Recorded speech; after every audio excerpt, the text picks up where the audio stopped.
everyone. It is a new era in Putin's self-promotion. He used to ride around shirtless on horses, bears, and tigers. Animals, I'm sure, who were left thoroughly traumatized. And now he rides around in a nuclear-capable strategic bomber. I don't know whether it's worth reminding Mr. Putin that there's a warrant for his arrest in multiple countries, and also that a bomber looks like, well, a bomber, and it might be mistaken for hostile aircraft if it somehow wanders into the international airspace.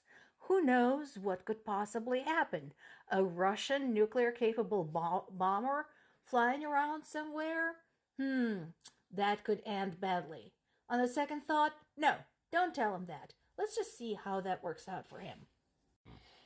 USA Today is not necessarily known for its love of truth and fact-checking. They've had some serious issues in the past, but the article they popped up today in terms of fact-checking, the misinformation about the war in Ukraine is actually pretty decent. Now, doesn't reveal anything radical.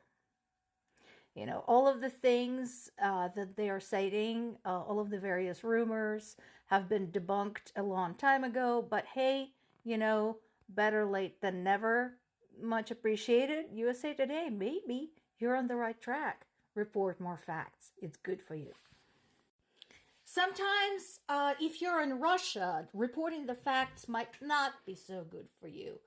Another Russian blogger was found dead, apparently as the result of suicide. Seriously doubt it. Because in his blog, he cited some massive losses that Russia had sustained during the war in Ukraine. That's all he did. Think about it. He didn't discredit Russian army. He didn't criticize the war. He just said, hey guys, we've lost a lot of soldiers. And then suddenly, boom, just like that, he decides to commit suicide. Isn't that interesting? Meanwhile, as Ukraine welcomes some aid from the European partners, and that is hugely appreciated, as well as hopefully soon some help from the Canadian partners. There is now a problem of who is going to operate all that new equipment. The ongoing concern continues to be that we've had soldiers who have been on there without or almost without leave and without any rotation for 2 years. And they're very, very tired. That is understandable. As I mentioned yesterday, one of the biggest challenges when fighting Russia is that Russia just doesn't care about the loss of human lives.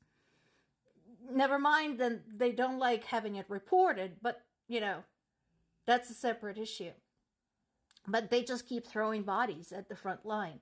When they don't have bodies of their own, they recruit people from other countries. So that is an issue. We do have a lack of personnel at the front line. So we're back with the unpopular idea of expanding the army draft. And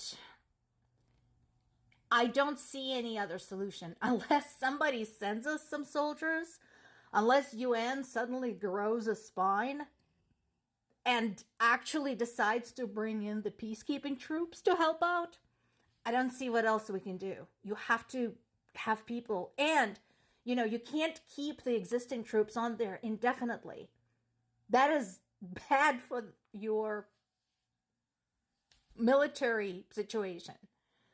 You know, they're hungry, they're worn out, they're exhausted. Some of them have been wounded and they came back after recovering.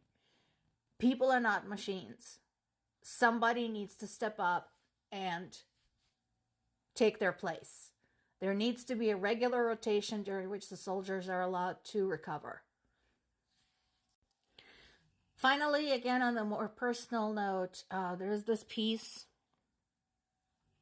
in Associated Press talking about soldiers being honored through huge building-size murals in Ukraine's capital, Kyiv. These murals are part of a project to remind people what we're fighting for and what we have already lost. Not that they need a lot of reminding, but this particular one described in this article is of a volunteer, Alexei Movchan, who was killed almost 2 years ago in the eastern Donetsk region. I don't know what the plan is for the city government, the city management, how long they plan to keep those murals on there. I think very likely they will remain up long after the war is over. And I hope the war is over soon. Slava Ukraini!